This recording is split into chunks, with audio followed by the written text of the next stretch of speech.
10 Stoic lessons that change your life after 40. You could have everything the world says you should want: the career, the house, the relationship, and still feel a quiet desperation gnawing at you from the inside. I know, because I have looked into the eyes of thousands of people who had it all on paper, yet felt completely shattered beneath the surface. And here is what I discovered. The chaos that destroys most lives does not come from outside circumstances. It comes from an ungoverned mind. The real mess is not in your environment. It is in the space between your ears, in the stories you repeat, in the reactions you never learned to master. That is exactly why today's message matters more than almost anything you will hear this year. I am going to walk you through 10 powerful Stoic practices that can genuinely fix your life, not by changing your circumstances, but by transforming the way you think, respond, and show up in every single moment. These are not abstract theories or dusty philosophical concepts. These are battle-tested tools forged by some of the wisest minds in human history. Tools that turn inner confusion into razor-sharp clarity, paralyzing fear into unstoppable momentum, and mental noise into profound calm. But before we dive in, I want you to do something that might seem small but carries enormous weight. Drop this phrase in the comments right now: I choose to fix my life from within. Treat it as a personal contract, a declaration that from this moment forward you are done waiting for the world to change and ready to take command of the only thing you have ever truly controlled: yourself. And if this kind of content speaks to your soul, hit that subscribe button so you never miss a conversation that could reshape your entire existence. Now, let us begin. Lesson 1: train your concentration. Let me ask you something, and I want you to be brutally honest with yourself right now. When was the last time you were fully, completely, utterly present in a single moment, not half listening while scrolling your phone, not nodding at someone while your king was racing somewhere else? I mean, truly, they're anchored in the now, with every fiber of your being locked into one purpose. If you cannot remember, you are not alone, but that should shake you to your core. Here is the reality: most people refuse to face the greatest battle of your life is not happening out there in the world. It is happening between your own ears every single second of every single day. Your attention is being hijacked by alerts, by worries, by 1,000 voices pulling you in directions that do not serve you. And every time you surrender to that chaos, you hand over a piece of your power. You become weaker, not because life is hard, but because your mind is scattered. Seneca once warned that to be everywhere is to be nowhere. Think about that. If your focus belongs to everything, it belongs to nothing, and neither does your life. I have learned this truth through decades of working with millions of people. Concentration is not some rare talent gifted to a chosen few. It is a discipline, a practice, a daily act of courage. And whoever commands their focus commands the direction of their entire existence. The noise outside the screens, the notifications, the endless demands, that is not your real enemy. Your real enemy is the storm inside, the regrets dragging you backward, the anxieties pulling you forward, and the present moment slipping through your fingers while you are busy living in a time that does not exist. So how do you reclaim what has been stolen from you? You start small, but you start fiercely. When you sit down to work with every ounce of intention you possess. When you share a meal with someone you love, taste the food, hear their voice, feel the moment. When you listen as if that conversation could change your life, because it might. This is not meditation theory. This is mental warfare against mediocrity. Before every task, pause. Clear the battlefield. Take one deep breath and declare to yourself, right here, right now, nothing else exists. You are not chasing an empty mind. You are building an unshakable one. And when distraction inevitably comes knocking, because it will do, not punish yourself, simply return. That act of returning, of choosing presence over autopilot, is where your real strength is forged. Every single time you pull your awareness back to this moment, you are doing something extraordinary. You are training yourself to be free. Mastery of attention will not happen overnight. But with each day you choose depth over distraction, you are sculpting a mind that is sharper, steadier, and infinitely more powerful than it was yesterday. Lesson 2. Build a strong body and a resilient mind. There is a lie that millions of people have bought into, and it is destroying them slowly from the inside out. The lie is this: that you can build an extraordinary mind while neglecting the very vessel that carries it. I'm telling you right now that is impossible. You cannot expect mental toughness from a body that has never tasted struggle. You cannot demand inner steel from flesh that only knows softness. The ancient Stoics understood this at a profound level. Physical training was never about sculpting an impressive exterior. It was about forging an unbreakable interior. The body was their first arena of self-mastery, the place where grit, endurance, and raw willpower were born long before they were ever tested by the world. Yet look around today. Everyone craves resilience, but nobody wants to earn it. They want peace without the furnace courage, without the fire clarity, without a single bead of sweat. I have spent my life studying what separates those who thrive from those who merely survive, and I can tell you this with absolute certainty: there is no strength without struggle. Every time you push your body beyond what feels comfortable, you are etching a declaration into your nervous system. I refuse to be governed by weakness. Every morning, you rise and move when everything inside you begs to stay still. You are not just exercising, you are building the architecture of an unstoppable identity. Musonius Rufus, one of the great Stoic teachers, taught that training the body and training the soul are inseparable, that physical hardship sharpens virtue, just as a stone sharpens iron. And he was absolutely right. Effort is not punishment, it is sacred practice. It is the language through which you communicate your commitment to becoming more than you were yesterday. So start wherever you are. Step outside into the raw morning air without a single distraction. Walk with intention. Run not for speed, not for competition, but to hear the rhythm of your own heartbeat reminding you that you are alive, capable, and far from finished. Here is what most people never realize: once the body learns obedience, the mind follows. Physical fatigue, when channeled with purpose, dissolves anxiety like sunlight burning through fog. Movement silences the mental chatter that keeps you paralyzed. Your body is not separate from your ambition. It is the foundation upon which every dream must stand. This is not about vanity or perfection. It is about building a vessel strong enough to carry you through the storms that life will inevitably deliver. With every painful repetition, every breath drawn under pressure, every moment you push past the urge to quit, you are constructing something far more valuable than muscle. You are constructing a spirit that bends but never breaks, because a body that has learned to shoulder the weight of discipline gives birth to a mind that can shoulder the weight of anything. Lesson 3. Change your attitude, not your location. I have watched people pack their bags, book one-way flights, quit jobs overnight, and move across oceans, convinced that a new zip code would deliver a new life. And I have watched those same people 6 months later, sitting in a beautiful apartment in a brand new city, feeling the exact same emptiness they were running from. Because here is the truth. Nobody wants to hear you cannot outrun yourself. Your fears do not need a passport. Your insecurities do not care about geography. Wherever you go, your mind arrives first, and if that mind is filled with chaos, no paradise on earth will grant you peace.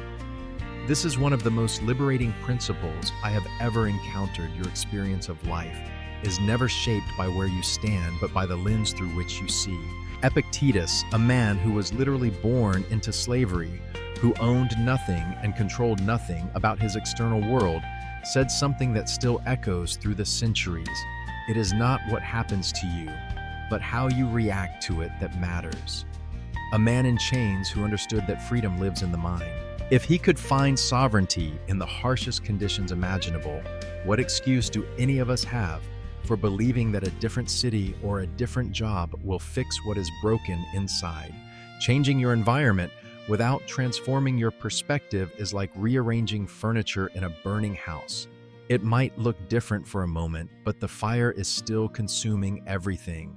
Real change, the kind that reshapes your entire existence, begins the instant you stop pointing at the world and start examining yourself. Your surroundings are not your limitation. Your interpretation of those surroundings is, and that interpretation is entirely within your command. So here is what I challenge you to do starting today. Observe yourself with ruthless honesty. When frustration rises, pause and ask what expectation inside me just got violated.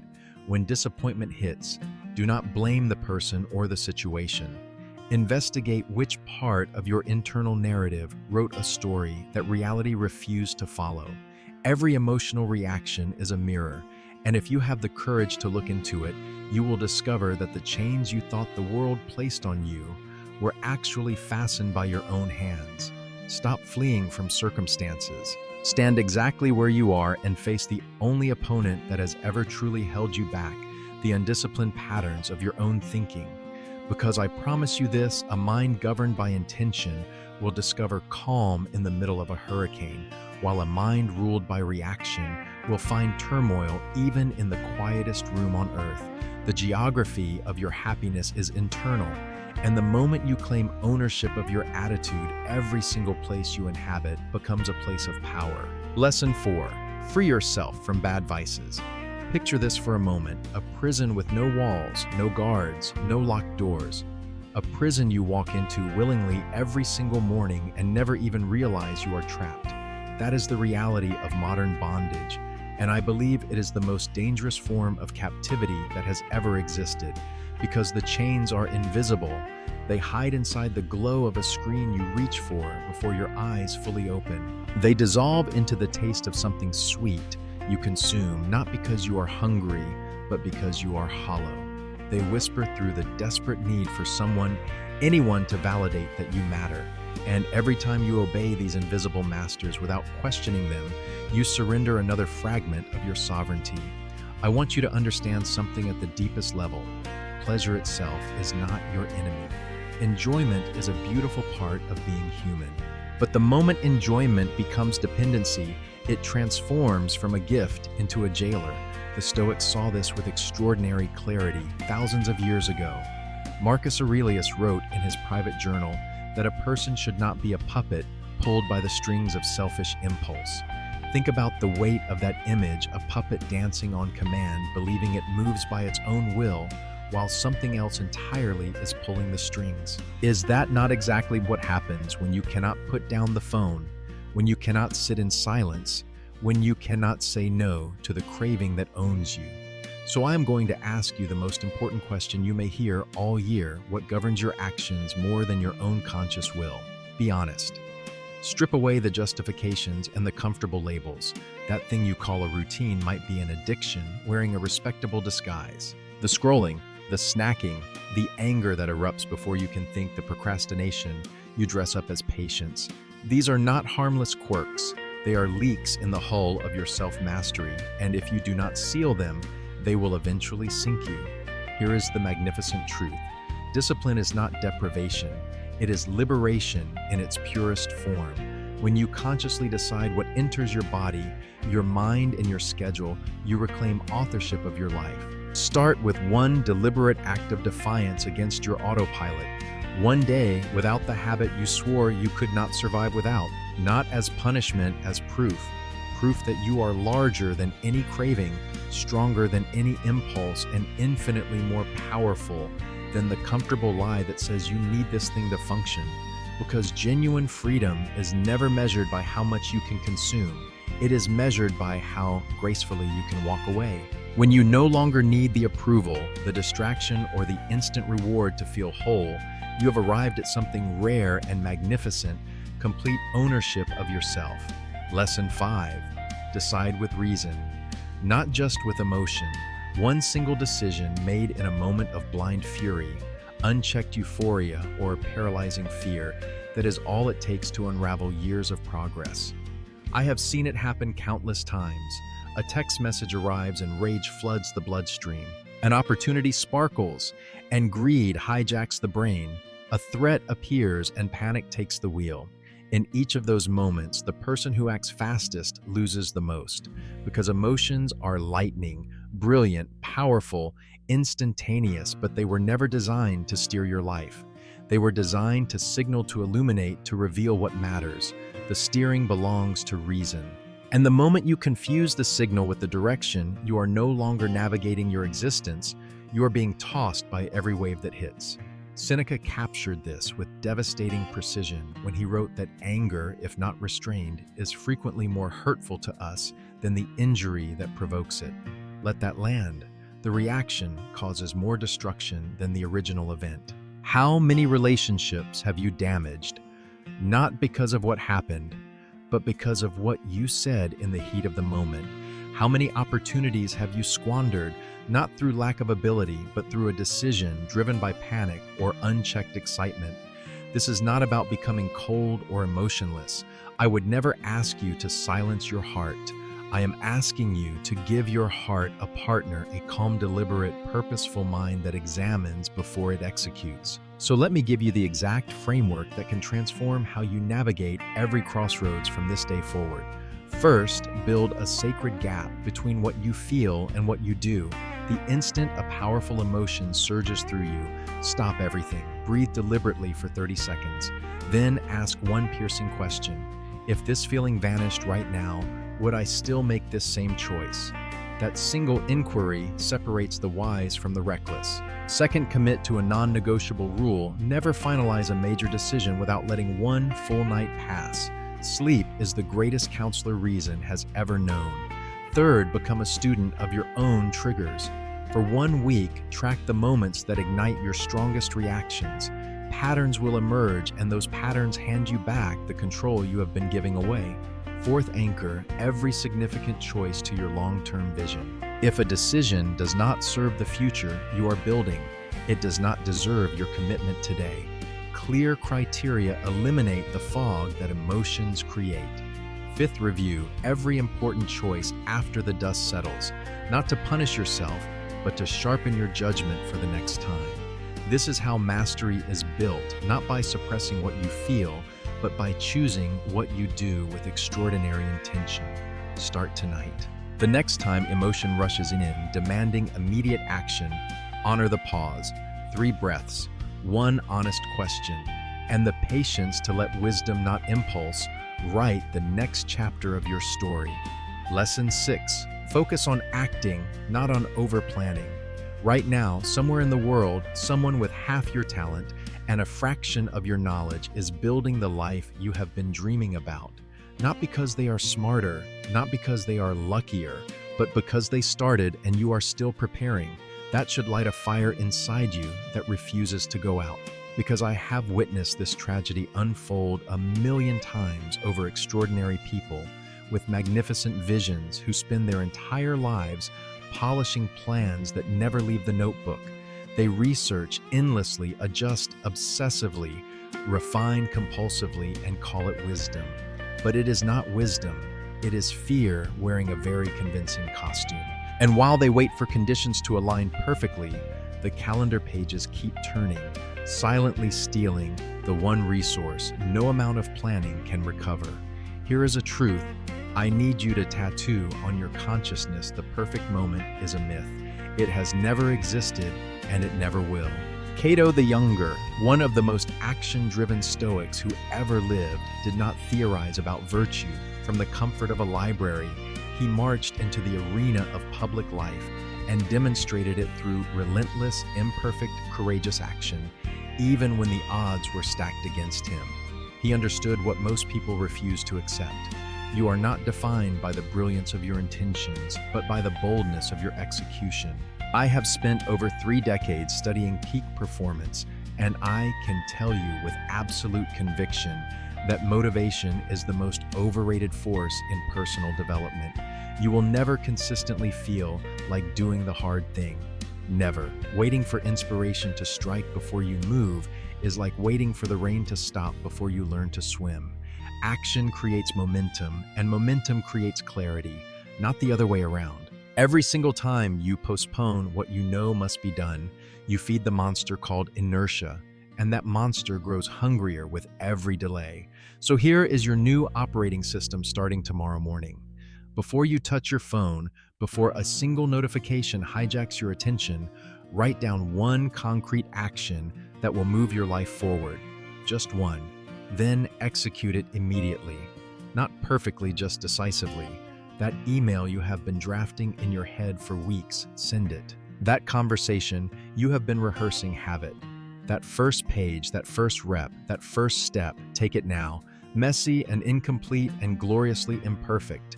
Because one flawed action carried out today holds more transformative power than 1,000 polished strategies gathering dust in your imagination.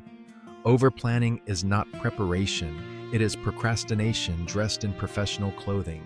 Maturity, growth, readiness, none of these arrive before you act. They are born from the act itself.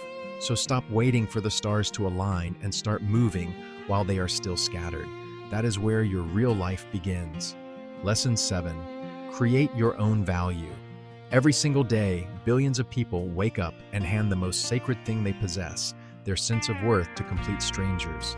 They place it gently into the palms of social media algorithms, coworkers who barely know them, and audiences who will forget them by tomorrow. And then they wonder why they feel so empty, so fragile, so desperate for the next hit of validation.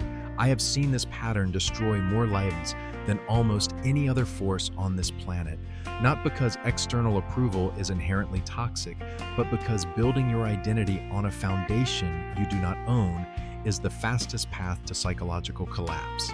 Think about how absurd this arrangement truly is. One positive comment and you soar. One harsh word and you crumble. One moment of public silence and suddenly you question everything you have ever accomplished. That is not confidence, that is emotional slavery.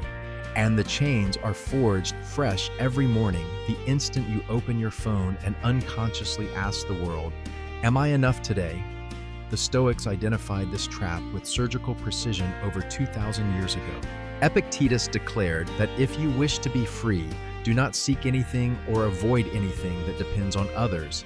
Otherwise, you must be a slave, not a metaphorical slave, a real one, because when your emotional stability rises and falls based on how others perceive you, you have given away the only power that was ever truly yours. Here is what I know after decades of working with people at every level of achievement. The emptiest humans I have ever met were surrounded by applause, and the most fulfilled were often invisible to the world, but deeply rooted in their own principles, because worth that is begged for must be begged for again tomorrow. But worth that is built through discipline, practiced when nobody is watching, through promises, honored in silence, through integrity maintained when it would be easier to cut corners. That kind of value cannot be taken from you by a critic, a competitor, or a crowd that moves on to the next spectacle.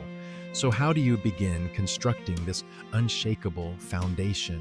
First, divorce your progress from the opinion of spectators. You do not need admiration. You need alignment between what you believe and how you behave. When those two forces match, something extraordinary happens. You stop performing and start living. Second, train yourself to receive both praise and criticism with the same measured stillness. Neither one defines you. Flattery is a seduction and disapproval is a test, but your center remains untouched if you choose to anchor it in character rather than commentary. Breathe through the noise. Return to your principles. Let the storm of opinion rage while your inner compass stays fixed. Over time, something magnificent emerges from this practice, a profound tranquility that no external force can disturb. The peace of knowing that you do not need to perform, impress, or compete for attention to feel whole. When you operate from that place of deep authenticity, your presence carries a gravity that no amount of manufactured charisma can replicate. Your words land differently. Your actions ripple outward without you chasing the effect. And the most beautiful paradox reveals itself. The moment you stop needing the world to validate you is the exact moment your life begins to genuinely inspire it. Lesson 8. Stop trying to be perfect. If perfectionism were a person, it would be the most charming liar you have ever met. It would sit beside you whispering that you are not ready yet, that your work needs one more revision, that the timing is slightly off, that you should wait just a little longer. And you would believe every word because perfectionism does not sound like fear. It sounds like excellence. It sounds like high standards. It sounds responsible and noble and wise. But I am here to rip that mask off once and for all, because behind that polished exterior hides the single most destructive force standing between you and the life you deserve, the paralyzing terror of not being good enough. I have coached world-class performers, entrepreneurs who built empires, and leaders who transformed entire industries, and I can tell you that not one of them arrived at greatness through perfection. Every single one arrived through relentless, messy, glorious imperfection, through drafts that embarrassed them, launches that stumbled, conversations that went sideways, and decisions that looked foolish in the moment but became turning points in hindsight. Because here is the fundamental truth that perfectionists refuse to accept: you cannot refine what does not exist. An unwritten book cannot be edited. An unlaunched business cannot be improved. An unspoken truth cannot heal a relationship. The thing must live before it can grow, and waiting for flawless conditions before you give it life is not patience. It is self-sabotage wrapped in a ribbon. The Stoic philosophers understood this at the deepest level. Marcus Aurelius, arguably the most powerful man in the ancient world, wrote his personal reflections not as polished treatises for publication, but as raw, unfinished conversations with himself. Reminders to stop overthinking and simply do what virtue demanded of him in that moment. He did not wait for philosophical perfection before acting justly. He acted, reflected, adjusted, and acted again. That cycle, not the illusion of a flawless first attempt, is where genuine mastery is born. So I want to give you 3 shifts that will liberate you from this invisible prison. First, replace the question, is this ready, but with a far more powerful one? Am I willing to grow through the process of releasing it? That single reframe transforms every imperfect action from a risk into an education. Second, commit to standards without weaponizing them against yourself. Pursue excellence fiercely, but recognize that excellence is forged in the doing, never in the imagining. The gap between where you are and where you want to be is not closed by thinking harder. It is closed by moving forward even when the path feels uncertain. Third, celebrate every act of progress as if it were a battle won, because it is. Every step you take against the gravitational pull of hesitation strengthens your capacity to create, to contribute, to matter. Publish the imperfect project. Speak the imperfect words. Make the imperfect decision you have been delaying while the calendar quietly steals your most irreplaceable resource. Perfection is a horizon. The closer you walk toward it, the further it retreats. But progress is the ground beneath your feet, solid and real with every single stride. The goal was never to be flawless. The goal was always to be unstoppable, to stumble, learn, rise, and refuse to let the fear of falling keep you frozen in place one moment longer. Lesson 9. Seek voluntary challenges. Comfort is killing you slowly, silently, and with a smile on its face, not with a dramatic blow, not with a visible wound, but through a gentle, seductive erosion of everything that makes you powerful. Every algorithm, every convenience, every shortcut engineered into modern life carries the same hidden message. Do less, feel less, risk less. And most people have accepted that invitation without ever questioning what it costs them. But I am telling you today, the price is staggering, because every ounce of discomfort you avoid deposits a grain of weakness into your foundation, and one day, when life delivers the inevitable blow, it always does, that foundation collapses under the weight of a storm you never trained yourself to endure. The ancient Stoics had a word for this practice: ascese, the deliberate training of the human spirit. They did not sit around waiting for hardship to come knocking. They went out and invited it in on their own terms.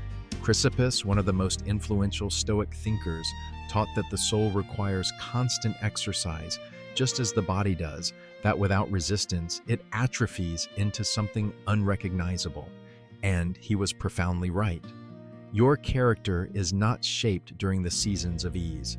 It is hammered into form during the moments you voluntarily choose difficulty when the comfortable option is staring you right in the face. I want you to internalize this principle until it becomes part of your operating system. The person who regularly trains in discomfort does not shatter when crisis arrives. They have already rehearsed resilience 1,000 times in the small, unglamorous arenas of daily life.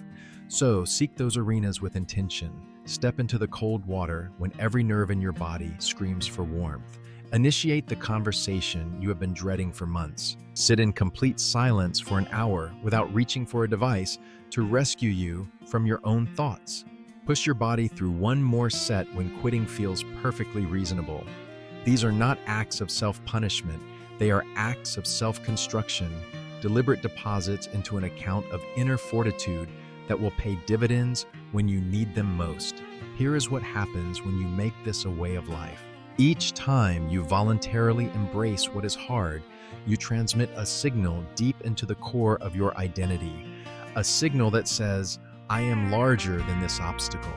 And when that signal repeats day after day, week after week, it stops being a hopeful affirmation and becomes an unshakable conviction. Discipline ceases to feel like a burden and starts to feel like breathing. Self-governance stops requiring willpower because it has been woven into the fabric of who you are. And then, when genuine adversity strikes the loss you did not see coming, the failure that levels everything, the crisis that would destroy someone untrained, it meets a human being who has already practiced bending without breaking 1,000 times over. The goal was never to seek suffering for its own sake.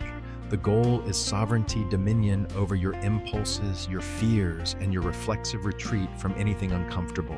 Every challenge you choose willingly teaches you the most liberating lesson any person can learn, that fear never fully disappears, but you can walk straight through it and emerge on the other side more complete than you were before.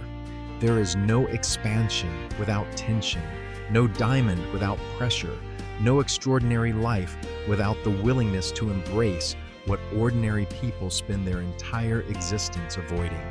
Lesson 10: practice forgiveness relentlessly. What if I told you that the heaviest burden you are carrying right now has nothing to do with your workload, your finances, or your responsibilities, and everything to do with a wound you refuse to release? Somewhere deep inside, there is a grievance you have been nurturing, feeding it with replayed conversations, imagined confrontations, and the bitter fantasy that holding on somehow punishes the person who wronged you. But I need you to hear this with every cell of your being. Resentment has never once harmed the person it was aimed at. Not once. It sits inside your chest. It circulates through your bloodstream. It hijacks your sleep. It poisons your relationships, and it steals the very energy you need to build the magnificent life that is waiting for you on the other side of letting go. Forgiveness is the most misunderstood concept in human psychology. People hear the word and immediately assume it means excusing terrible behavior, pretending the pain never happened, or opening the door for someone to hurt them again. None of that is true. Forgiveness has absolutely nothing to do with the other person.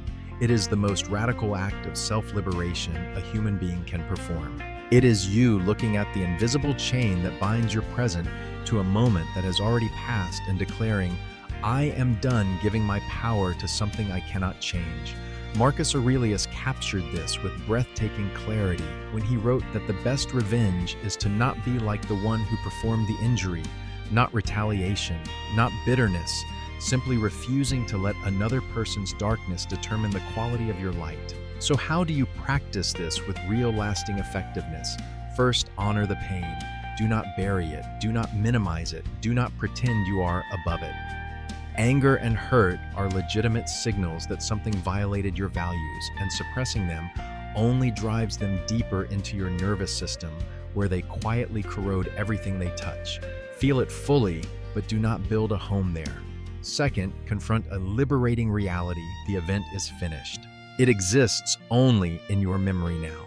And every time you replay it, you are not processing, you are re-experiencing. You are volunteering to be wounded again by something that no longer exists anywhere outside your own mind. Third, make a conscious, deliberate decision to reclaim what was taken. Not your pride, not an apology, not justice, your peace.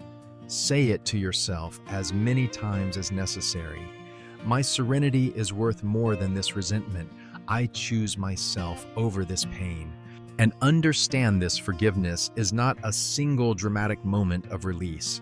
It is a discipline, a daily practice, a muscle that strengthens through repetition.